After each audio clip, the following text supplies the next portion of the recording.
Baik, selanjutnya kita akan lihat konsep dari data subjek. Apa itu data subjek? Data subjek atau subjek data merupakan aspek fundamental dari privacy data.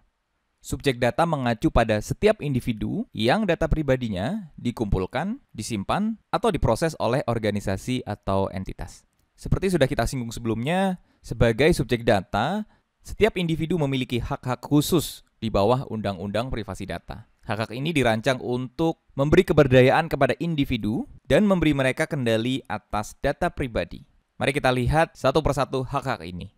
Yang pertama adalah the right to information atau hak atas informasi. Subjek data memiliki hak untuk diinformasikan atau diberitahu tentang bagaimana data pribadi mereka dikumpulkan, digunakan, ataupun diproses. Data subjek harus diberi informasi yang jelas dan transparan mengenai tujuan dan dasar hukum pemrosesan data. Kemudian ada the right of access. Subjek data memiliki hak untuk mengakses data pribadi mereka yang disimpan oleh organisasi.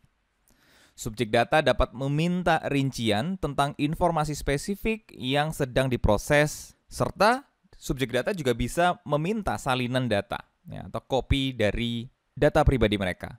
Kemudian yang selanjutnya ada the right to rectification atau hak untuk memperbaiki data. Subjek data memiliki hak untuk memperbaiki data pribadi yang tidak akurat atau tidak lengkap.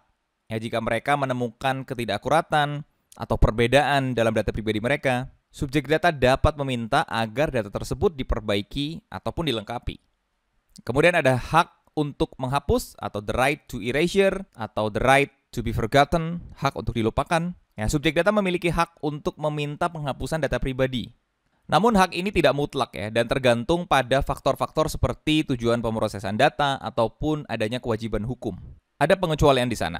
Sebagai contoh, misalkan ada seseorang yang melakukan tindak pidana atau menjadi tersangka, maka dia tidak bisa meminta hak penghapusan. Jadi ini sifatnya tidak mutlak. Kemudian ada the right to restriction of processing atau hak untuk membatasi pemrosesan data. Subjek data dapat meminta pembatasan pemrosesan data pribadi dalam situasi tertentu. Ini berarti bahwa data mereka hanya dapat disimpan dan tidak diproses lebih lanjut. Kemudian ada the right to data portability atau hak atas portabilitas data. Subjek data memiliki hak untuk menerima data pribadi mereka dalam format yang terstruktur, umum digunakan, dan dapat dibaca oleh mesin. Sebagai contoh, misalkan format Excel ataupun format JSON, format CSV. Agar apa? Agar mereka dapat menggunakan data tersebut atau mengirimkan data tersebut ke organisasi lain yang memungkinkan terjadinya perpindahan data. Kemudian ada the right to object atau hak untuk menolak. Subjek data dapat menolak pemrosesan data pribadi mereka, terutama untuk marketing ataupun kepentingan-kepentingan lain yang sekiranya dapat mengancam privasi data subjek. Dan yang terakhir adalah the right to avoid automated decision making atau hak untuk menghindari pengambilan keputusan otomatis. Subjek data memiliki hak untuk tidak diikutkan dalam pengambilan keputusan yang secara otomatis seperti ini. Termasuk di dalamnya adalah pembuatan profil, penilaian kinerja, ataupun hal-hal lainnya yang melibatkan AI ataupun pengambilan keputusan secara otomatis. Di sini data subjek memiliki hak untuk menolak itu.